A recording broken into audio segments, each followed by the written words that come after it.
ನಂತರದಲ್ಲಿ ಇತ್ತೀಚೆಗೆ ನಮ್ಮ ಧರ್ಮಗಳನ್ನು ಆಚರಿಸಲಿಕ್ಕೆ ಬೇಕಾಗಿರತಕ್ಕಂಥ ಸ್ವಾತಂತ್ರ್ಯ. ಏನೋ ಸ್ವಾತಂತ್ರ್ಯ ಸಿಕ್ಕಿತು ಅಂತ. ಆದರೆ ಆ ಸ್ವಾತಂತ್ರ್ಯವನ್ನು ಉಳಿಸಿಕೊಳ್ಳಲಿಕ್ಕೆ ಬೇಕಾದಂತಹ ತನ ನಮ್ಮಲ್ಲಿ ಇನ್ನೂ ಬಂದಿಲ್ಲ. ಯಾರಿಗೆ ದೇಶವನ್ನು ಕೊಟ್ಟರೆ ಒಳ್ಳೆಯದಾದೀತು, ಯಾರಿಗೆ ಕೊಟ್ಟರೆ ಕೆಡುಕಾದೀತು ಎನ್ನುವ ಪ್ರಶ್ನೆ ನಮಗಿನ್ನೂ ಬಂದಿಲ್ಲ. ಅದರಿಂದಲೇ ಕಾಣುತ್ತೆ ಒಳಗಿದ್ದುಕೊಂಡು ಭಗವಂತನೇ ಆಚಾರ್ಯ ಮಧ್ವರೇ ಹೇಳಿಸಿದ್ರು, ಜನ ಗಣ ಮನ ಅಧಿನಾಯಕ ಜಯ ಹೇ.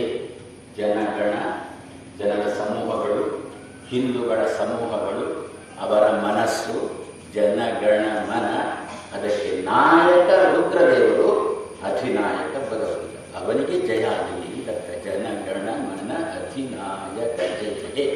ಇದನ್ನು ನಾವು ನಿತ್ಯ ಹೇಳಬೇಕು. ಇದರ ಯಾವುದರ ಅರ್ಥ ಅಂದರೆ ಧಿಯೋ ಯೋನ ಪ್ರಚೋದಯ ಎನ್ನುವುದರ ಅರ್ಥ.